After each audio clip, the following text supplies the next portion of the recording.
सम्मानित मुल्क के मालिकों, मैं बौद्ध भिक्षु सुमित रतन आज फिर एक प्राचीन गौरवशाली राजवंश की गौरव गाथा को लेकर के आपके बीच में आया हूं। उस प्राचीन राजवंश का नाम है कोलीय राजवंश। इनकी राजधानी रामग्राम में हुआ करती थी। इतिहास बताता है कि तथागत भगवान बुद्ध की मां महामाया देवी इसी परिवार से संबंध रखती थी, अर्थात ये परिवार तथागत भगवान बुद्ध के ननिहाल वंश से आता है। आज भारत में इस कोलीय राजवंश को अलग अलग नामों से पुकारा जाता है। कहीं निषाद कहते हैं, कहीं मल्ला, कहीं कोरी, कहीं कोटार, कहीं बिंद, कहीं कश्यप, कहीं धीमर, कहीं केवट, कहीं कोली, कहीं कोरी, कहीं शंखवार। अलग अलग नामों से इन्हें जाना जाता है। ऐतिहासिक राजवंश रहा। ये शासक थे, बहादुर थे, क्षत्रिय थे। क्षत्रिय तथागत भगवान बुद्ध की भाषा में खत्तिय थे। खेती बाड़ी और किसानी वाले लोग थे। इन्होंने देश को संभाला, शासन को संभाला। ये कभी जातिवादी नहीं थे, छुआछूत नहीं करते थे और ये श्रमण संस्कृति को मानने वाले थे। बुद्ध के दर्शन को, विज्ञानवाद, तर्कवाद को मानने वाले थे।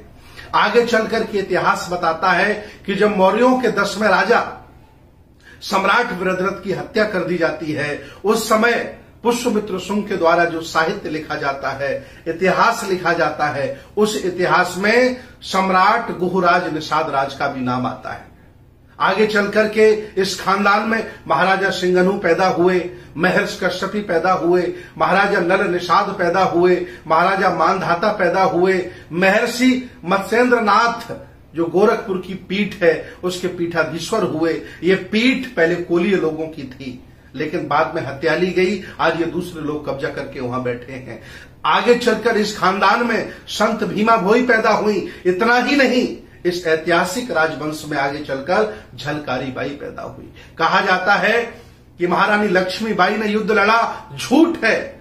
महारानी लक्ष्मीबाई दत्तक पुत्र को लेकर के निकल जाती है और बाद में झलकारी बाई को रानी लक्ष्मीबाई बना करके पेश किया जाता है। रानी झलकारी बाई अंग्रेजों से 1 घंटे नहीं 48 घंटे लड़ी, 16 अंग्रेजों को मौत के घाट उतारा। इसके बाद वो वीर गति को प्राप्त हुई। अर्थात जो झांसी में युद्ध हुआ अंग्रेजों के साथ, वो रानी लक्ष्मीबाई ने नहीं, वो इसी खानदान की कोलीय कोरी परिवार की बेटी महारानी वीरांगना झलकारी बाई ने युद्ध लड़ा था। जैसा कि इतिहास में छुपाया गया, इतिहास में दबाया गया, धोखे से इस ऐतिहासिक कहानी को छुपाया गया है। आगे चलकर के इस परिवार में और बहुत सारे लोग पैदा होते हैं। दूसरी तरफ से कहा जाए कि तथागत भगवान बुद्ध के ननिहाल पक्ष के लोग हैं। कहीं इन्हें एससी कहा जाता है, कहीं ओबीसी कहा जाता है। पूरे भारत में आप गुजरात चले जाइए, कम से कम 3 करोड़ कोली परिवार के लोग रहते हैं और वो सारे के सारे लोग भगवान बुद्ध की तरफ चलने लगे हैं। उत्तर प्रदेश में भी शंखवार, आजकल शाक्यवार और शाक्य लिखने लगे हैं। ये भी भगवान बुद्ध की तरफ चलने लगे हैं। धीरे धीरे केवट, मल्ला, निषाद ये भी समझ गए हैं कि मैं कोलीय परिवार का हूं, मेरा वंश था और मैं बुद्ध के खानदान से हूं, उनके ननिहाल पक्ष से हूं। ये भी लोग बुद्ध की तरफ चलने लगे हैं। धीरे धीरे पूरा भारत चलने लगा है। आगे चलकर के इस खानदान में राष्ट्रपति रामनाथ कोविंद भी पैदा होते हैं। वो भी इसी खानदान के हैं, तथागत भगवान बुद्ध का ननिहाल पक्ष। यही कारण है कि रामनाथ कोविंद का पूरा परिवार विपश्यना से जुड़ा हुआ है। वो समझ चुके हैं कि मेरी ओरिजिनल कहां से है और मैं आह्वान करता हूं इस देश में, भारत में रह रहे पुराने कोली वंश के लोगों, चाहे वो मल्लाह हो, निषाद हो, कोरी हो, बिंद हो, कोटारे हो, धीबर हो, आप कोई छोटे लोग, असहाय लोग, कमजोर लोग नहीं हो। आप इस देश भारत के पुराने राजा महाराजा हो। ये देश बनाया है आपने, ये देश चलाया है आपने। आज मैं फिर आह्वान कर रहा हूं, आंखों में आंखें डालकर आओ, एक बार फिर हम श्रमण परंपरा को अपनाते हैं, बुद्ध की संस्कृति को धारण करते हैं और मैं स्वयं आपको अपनी आंखों से देश का शासक के रूप में देखना चाहता हूं। मैं पूछना चाहता हूं, जब से आप अपनी संस्कृति, सभ्यता, दर्शन से भटक गए हो, सुप्रीम कोर्ट में आप कहां हो? एमपी, एमएलए आप कितनी बार होते हैं? मुख्यमंत्री बनने का कम मौका मिला? कितने आपके खानदान में अडानी अंबानी पैदा हो गए?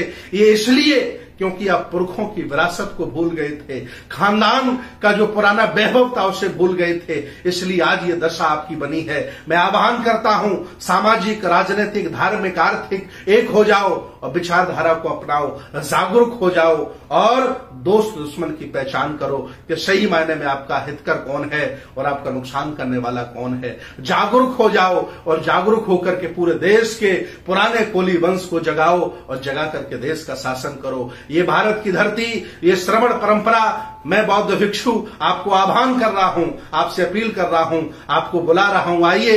ये बहुत बड़ी संस्कृति है, इस संस्कृति को समझिए, इसको धारण करिए। आगे चल करके इस खानदान में बहुत सारे लोग पैदा हुए। उत्तर प्रदेश में डॉक्टर संजय निषाद जो इस समय भाजपा में मिनिस्टर हैं, उन्होंने भी कैडर लगा करके इस पूरे खानदान को जागरूक करने का काम किया।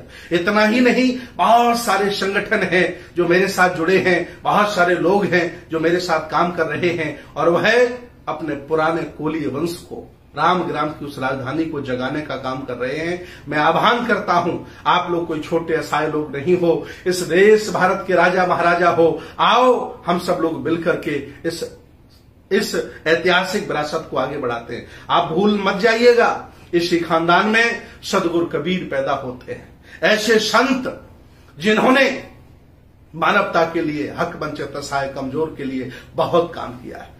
अंधविश्वास, पाखंड, रूढ़िवाद पर बहुत बड़ा कुठाराघात किया है। इसलिए आप गौरवशाली हो, वैभवशाली हो, पुराने राजा महाराजा हो। आपकी खुद की राजधानी थी, खुद का राजवंश है। इतिहास में 10 गणराज्य, 16 महाजनपदों में आपका खानदान दर्ज है। आप बुद्ध के ननिहाल के पक्ष के हो। आओ और इस विरासत को संभालो। मैं आपको शासक के तौर पर देखना चाहता हूं।